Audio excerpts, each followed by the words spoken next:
श्री कुंज बिहारी श्री सुखदेव श्री श्यामचरणदास जय श्री गुरुदेव। भक्त भक्ति भगवंत गुरु चतुर नाम वपु एक, इनके पदवंदन किए नासे विघ्न अनेक। संप्रदाय सुखदेव मुनि चरणदास गुरुद्वार, परम धर्म भागवत मत भक्ति अनन्य विचार। श्री भक्तमाल चरित्र श्रृंखला में कुछ दिनों के विलंब के पश्चात आज हम इस श्रृंखला को पुनः प्रारंभ करते हैं। श्री सुख संप्रदाय भक्त चरितामृत ग्रंथ से हम सुख संप्रदाय के महान भजनानंदी भगवत प्रेमी संतों का चरित्र श्रवण कर रहे हैं। पीछे हमने श्री गंगा विष्णुदास जी महाराज का चरित्र श्रवण किया था, जो श्री हरि प्रसाद जी के पुत्र हैं, सहजोबाई जी के भाई हैं। और आज हम श्रवण करते हैं श्री दास कुंवर जी महाराज के बारे में। श्री दास कुंवर जी अपने पिता हरि प्रसाद जी की तीसरी संतान थे। उनकी श्री आत्मराम इकंगी जी से घनिष्ठ मित्रता थी। प्रायः वे दोनों साथ साथ ही रहा करते थे। श्री आत्मराम जी को महाराज श्री चरणदास जी का परिचय श्री दास कुंवर जी ने ही दिया था, और तत्पश्चात आत्मराम जी ने श्री महाराज चरणदास जी का शिष्यत्व स्वीकार कर लिया। जोगजीत जी महाराज के अनुसार दास कुंवर जी के संपूर्ण जीवन में एक विशेष लक्षण, प्रमुख विशेषता इनका प्रेम भाव है। तो इनके बारे में वर्णन करते हुए लीला सागर में उन्होंने लिखा है, तीजा दास कुंवर जो प्रेमी।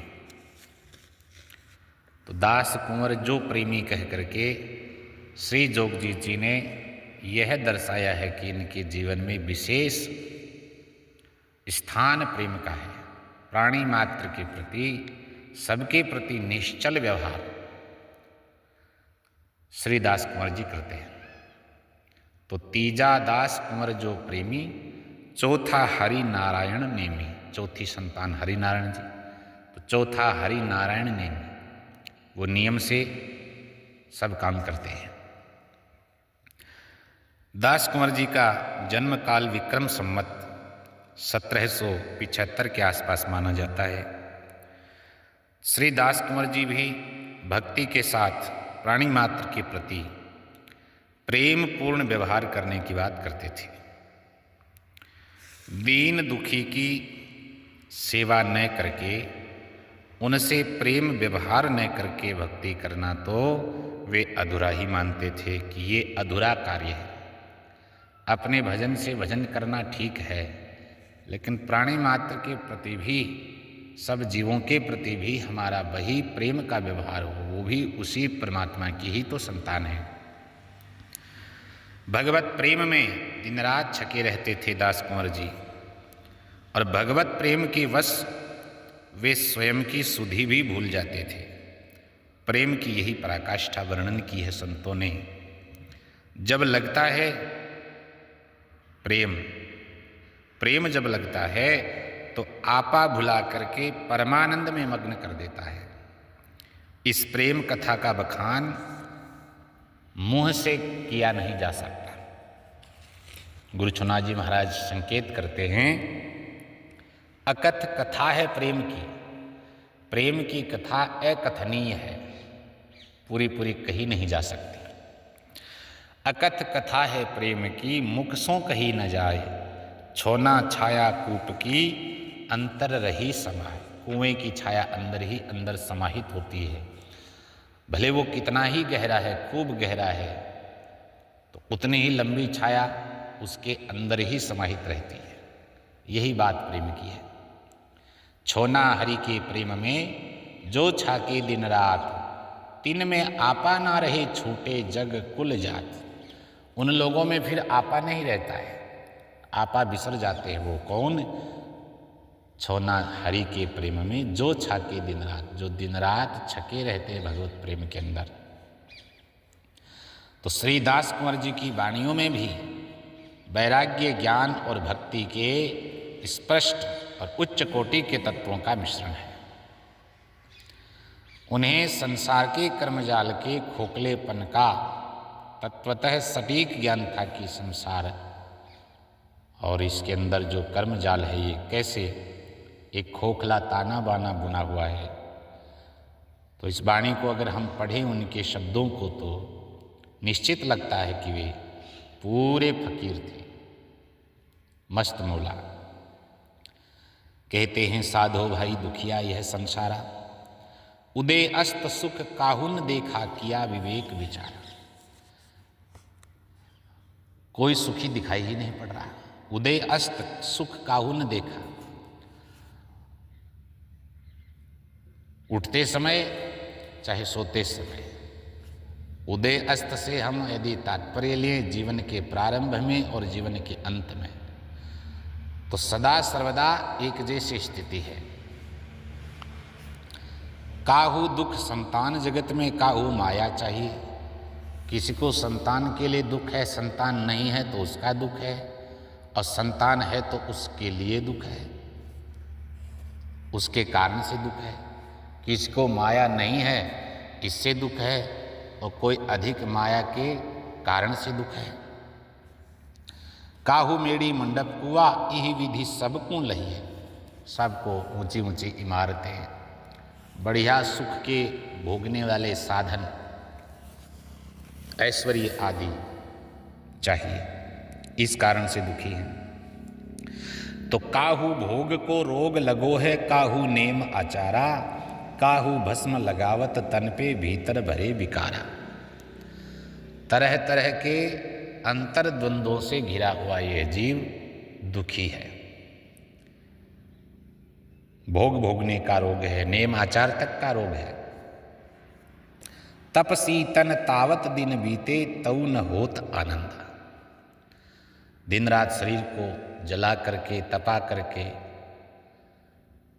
फिर भी तऊ न होत आनंदा, सुख तो अनुभव ही नहीं हो रहा, क्योंकि भीतर विविध प्रकार के विकार भर रखे हैं, और बाहर से इसको तपाने से, बाहर से इसको सजाने से, अथवा बाहर से इसको कष्ट देने से भीतर आनंद की लहर उठ नहीं सकती।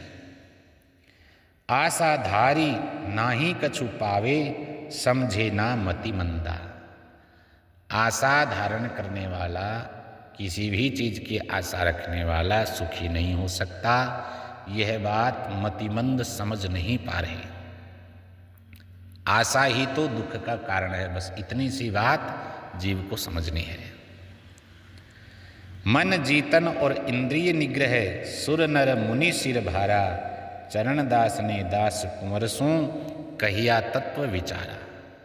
गुरु महाराज ने यह विचार पूर्वक और हमें भी विचार पूर्वक समझाया है कि तत्व का बोध होने पर, तत्व का बोध करने पर जीव किस प्रकार आनंदित हो जाता है, और तत्व से विचार न करने पर जीव कैसे दुखी हो जाता है। तो ऐसे देखने से सारा संसार दुखी दिखाई देता है। सभी का केवल बाहरी आचार विचार पर ध्यान है, भीतर से सब दुखी ही है। और यही कारण है कि तत्व ज्ञान हुआ नहीं है। भीतर की साधना की अवस्था कैसी होती है, श्रीदास कुंवर जी ने अपनी वाणी में स्पष्ट विवेचन करके मनुष्य को भीतरी यात्रा करने को कहा है। भीतरी यात्रा करोगे तो भीतर ही आनंद का स्रोत दिख पड़ जाएगा, आनंद का झरना फूट पड़ जाएगा। भीतरी यात्रा करके आनंद लेने का संकेत किया है दास कुंवर जी महाराज। कहते हैं, बागों बिन जारे तेरी काया में गुलजार, माली मन परिचाय के संजम की करबार। भीतर में एक उद्यान है, भीतर एक के बगीचे की सैर करें तो कैसा आनंद है। तेरी काया में गुलजार, इस काया के अंदर ही सब चमन है, गुलशन खिले हैं। माली मन परिचाय के, इस मन को अच्छी तरह से समझा दो कि भैया तुझे इस भीतर की बाड़ी की रखवाली करना है, संयम की उसको बाड़ लगानी है। करनी क्यारी कीजिए, कर्म की क्यारी हो। रहन रख रखवार, रहनी को रहनी से रखवाली कीजिए। करनी रहनी, तो साधक का सात्विक जीवन, आचार विचार युक्त शुद्ध परिष्कृत जीवन, इस रहने के द्वारा उसकी रखवाली करिए। दया पौध सूखे नहीं रे, समाशील जल डार। दया रूपी पौधा सूखे नहीं। कब नहीं सूखेगा? जब क्षमा और शील रूपी जल उस पर पड़ता रहेगा। ज्ञान गुलाब चितव मन मेरे, राख सुमत व्यवहार। ज्ञान का गुलाब है, उसकी ओर भी चित्त को फेरो, दृष्टि डालो। सुमति का सबसे श्रेष्ठ समानता का व्यवहार करिए। केवड़ा कमल परम सुख रे, फूले तब फुलवार। दुर्मत काग उड़ाए के रे, देखे क्यों न बहार। दुर्मति का कौवा है, इसको उड़ा करके इस बहार को, खुशी को, प्रसन्नता को अनुभव करो। दुर्मति के हटते ही सुमति का व्यवहार होते ही केवड़ा कमल परम सुख रे। केवड़ा ही एक पुष्प का, सुगंधित का नाम है, फूल का।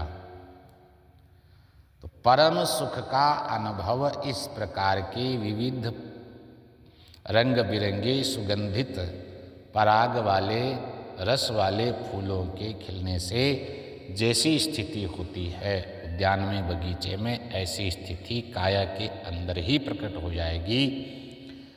मुक्ति कली तामे खिले, गूंत पहर उरहार। प्रत्येक पहर भगवान नाम स्मरण करते हुए, भगवान नाम का माला जपते हुए हार बना करके आप इस बगीचे का जो फूल है स्मरण रूपी, उसका हार बना करके धारण करिए। मुक्ति कली तामे खिले, इसी में मुक्ति रूपी कली खिलती है। सहस्त्र दल के कमल ऊपर रूप, अगम अपार, दास कुंवर चरण दास चरणन, परस दृष्टि निहार।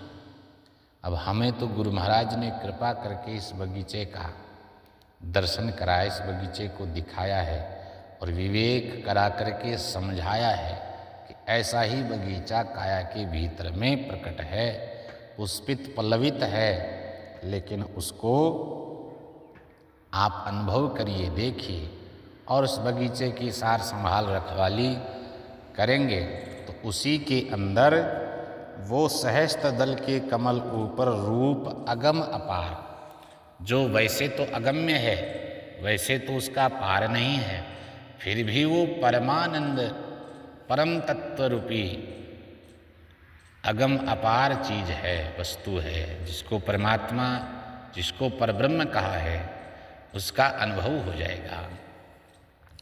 चरण दास चरणन परस दृष्टि निहार। बस गुरु महाराज के चरणों में पढ़ करके इस दृष्टि को पालो, तब वो दिखाई पड़ेगा, तब वो निहारने में आएगा। इस तरह श्री दास कुंवर जी वाणी के माध्यम से मानव समाज को उपदेशित करके भगवत भक्ति में संलग्न करते रहे। उनका पूरा जीवन वैराग्यपूर्ण और निष्काम भक्ति करते हुए ही व्यतीत हुआ। जय जय श्री सुखदेव।